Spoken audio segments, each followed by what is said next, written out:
So That's not where that goes. no, this is for peeing on cars. That's an out of context quote if you don't use the earlier bit. There's just so much of this that it's gonna have to be bleeped and shit. We can tone it down. Jordan Gray is a British actor, comedian and screenwriter. She was the first ever transgender contestant to appear on The Voice, reaching the semi-finals in 2016. Her 2022 stand-up show, Is It a Bird?, won international acclaim, whilst her appearance on Channel 4's Friday Night Live stirred up international controversy. She created and co-stars in the record-breaking and award-winning comedy series Transaction. Her next show, Is That a Cock in Your Pocket or Are You Just Here to Kill Me?, looks set to dominate comedy stages across the summer once again. Hello, welcome to Ralph and Friends. I'm not Ralph. This is Jordan Gray. Also not Ralph. And this is Mama Shelter. This is Mama Shelter. What would you like to talk about? This chicken. No, I would love to talk to you about open marriage and polyamory and ethical non-monogamy, as people call it nowadays. Yes, I'm in. I opened my marriage with my wife about a year ago, and it's been wonderful. It's the most incredible and supportive and lovely thing. Woke up with a lovely partner of mine just this morning. Very sad to see her go. It's really sad. Like, she's still alive. Yeah. But like, I read an article recently about how polyamory is sort of the fad of the wealthy, straight, white, older person. It was the stupidest, most misguided thing I've ever read in my life. All the polyamorous people I know, we're all working class, ethnically diverse, sexually diverse, genderly diverse people. It's a dumb thing to propose that it's sort of a hobby. The reason it's on my mind is because things are so mad at the moment. And I think, what a lovely way to reframe society. Like, they say, like, to get through this sort of difficult, crazy time, building community is one of the most important things we can do. But if you're sort of an introverted person, building community and being around big groups of people and rallies and things like that, scary. Polyamory is this chance to kind of, at least for me, just have sort of partners around the place and feeling a sense of like just sharing and creating as much love as possible really seems to be working for me, and it's how I'm getting through this difficult time. I'm not saying that when things are better then everyone's out the window. That's the thing about these relationships. It started off as just a sexual thing, and then you have to give way to the fact that feelings creep in very, very quickly, and it becomes the most wholesome conversation. You'd think that would like tear a relationship apart. I've got feelings for somebody else. Nah, it made it so much better. Like, I'll take problems that I have perhaps in my marriage, of which there were very few, and I'll talk to them about other partners, and then about one of these partners, if things aren't working, I come back and I say to my wife, what do you think I should do? And it's just strengthening all these relationships. Is that something that you... I've done it. Well, I mean, Really? so me and my partner are open. I did not know this about Yeah, you. Why did we not open with that? Right, okay. I have so much to say. I enjoy that about you. I really look forward to this conversation. Me too. All day. I've been thinking about it all day, and I talked to my partner about this again, like with the kind of like ethical.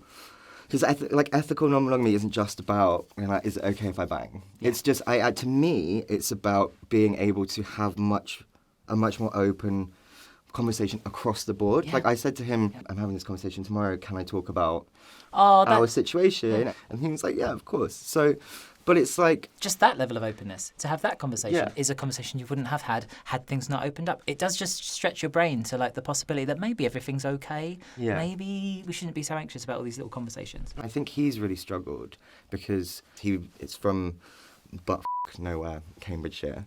So I know, like, driving up north, I do see some unusual place names, but that one really takes the biscuit. It's weird. He moved to London, and then he was exposed to, like, I'm very lucky. I've got a real big community of people around me, like drag queens, performers, activists, and so I was taking him to go for dinner, and I was like, okay, so X is married to Y.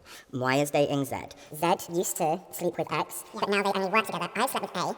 A is that... And he was just like, this is the most London thing I've ever heard.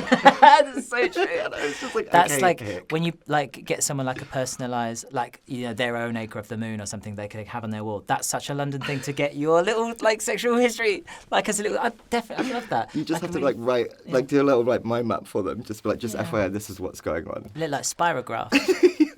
Yeah, I would dare not do mine. So to go from that, and I from the beginning of our relationship was like, I love you, and that love is. That's it. That's the overriding thing. That's the sentiment of these open relationships. When we started, there was always questions about. So she said, I don't mind you sleeping with somebody, but they can't be a brunette like me because I'm a brunette. So why would you want another brunette? They can be blonde or okay, fine. Then it was okay. You can touch that part, but you can't touch that part, and not for that long. You can stay, but you can't sleep over. And then it really becomes a question of no. The only way this will ever work is if you are comfortable letting go of everything and that the love is the thing that never gets betrayed. And then everything changed when it was like, okay, I will never do anything to intentionally upset you, and I will show you my love always. So long as that's the underlying thing, the underwritten thing, then everything else, if you do it with love and you promise to honour me, then it's okay, and that changes everything. So yeah. But how did that happen? That's what I'm interested in. It's like, because like every single relationship is different. Every single like journey to non-monogamy is different. I've been married for 10 years, so we can't have anything other than what the kids describe as a hierarchical, open monogamous situation. Absolutely smashed that. Thank you That was very much. really good. I said that with a mouthful It was of marbles. Joy to watch you work. Yeah. And it means that there's always going to be one person that has a 10-year head start, which is, I think that's really sweet. You can't argue with that. It's literally in contract. Yeah. It's written. Yeah, it's written down. Yeah. I've got a bit of paper what says that lady is my lady. That's literally what it says as well. I don't think this was a real marriage. That lady's your lady. This Dick. seems... Who did it? It was me at KFC, with crayons. wasn't it? Yeah, With it was written on a tablecloth in Pizza Hut. So that's how we came into it, and that does change things a bit because then new people come in. You're like, well, of course I will give you all the time and attention. When we're together, you will be my main priority. But I've got a wife who I've been married to for 10 years. That comes with a lot. And it's been so lovely and so respectful. People love to be respectful. That's the nicest thing. They really want to show how much they respect my marriage. And that feels really nice. How do you find time to schedule like all of this wonderful joy, love, connection, and also having... see this segue? It's so good. It's really... Sorry, dizzy it's segue. really good. Yeah, it's great. Okay. So I'm going to rerun it just because I feel like I shouldn't have applauded myself halfway through. So how do you manage to schedule all of that and then also have a special on Channel 4 off the back of like the show of the Edinburgh Fringe in 2022 and Melbourne in 23, correct? Yeah. And a sitcom. Like, there's a lot. There's a lot going on. I think some of it speaks to the fact that I genuinely do get very lonely very quickly, so I fill all that time. With work is a good way to fill your time. The Channel 4 special I'm very proud of, came out good. It's called Is It a Bird? Because it's about superheroes, and I'm from Essex, and I'm transgender. So is it a bird? Is it a plane? Genius. Do you know the title of my next show, or should I tell it to you? I mostly know it. But I'm really worried. Let's say at the same time, like an improviser. Okay. This show is called Is That a Cock in Your Pocket, or are you just here to kill me? No, okay, close. Is that a cock in your pocket, or are you just here to kill me? Of course. Because... Why? Because off the back of that performance of Is It a Bird? I performed one of those songs on Friday Night Live in 2022, and I got naked on the television, and I played the piano with an appendage off my body where you might not traditionally play the piano with. And it made some people very angry. Some people got so angry that they thought it was, in fact, not enough to do insults or complaints to Ofcom. They told me, and were quite happy to tell me, that they would prefer that I wasn't alive anymore, and that they themselves would, in fact, be quite happy to do a murder on me with a gun. It's got a little bit of a gunslinger theme to it because of those death threats. I promise you it's not a sad show, it's a really funny show. But because what death threats make you think of is the people that are in your life that are important and the things that you would leave behind. And then so I get to talk about my wife and my family and all these other people, and it's very, very exciting. So if the question is about scheduling, I think one feeds the other. If I get really stressed, you know what you want to do is not go and hang out with a big bunch of people. You want to have a really concentrated experience with one particular nice person that tells you that you're amazing and strokes your hair. That's why I do this, Ben. That's why my relationship is open. I like people to tell me I'm really talented and stroke my hair and call me a princess. Also, nice to have things to look forward to.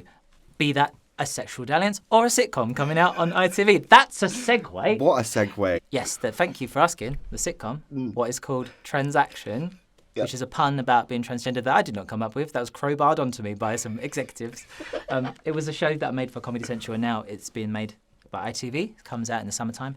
And it's got Nick Frost playing my boss, and I play a transgender supermarket employee who's been hired to cover up a PR disaster, but then I turn out to be a nightmare, and they can't fire me, because that would look even worse. So now I'm just there, living my life, turning the place into my own personal playground. It's really fun. I loved the Comedy Central series. I love the bit. I don't know whether this is in the actual sitcom, so I don't want to spoil it for anyone. But the bit where she pisses on the car and talks about splashback on her tits. So that's unique to the short form series. So you've spoiled nothing. Okay, there. good. Very unique, specific transgender experience if you stand up to be in that way, and that's. The real fun about being transgender is that you can play with like 100-year-old, 200-year-old sort of tropes, but they're different because you're transgender. Like, my character will never need to use a moon cup because it would look like I was sending an earthworm into space.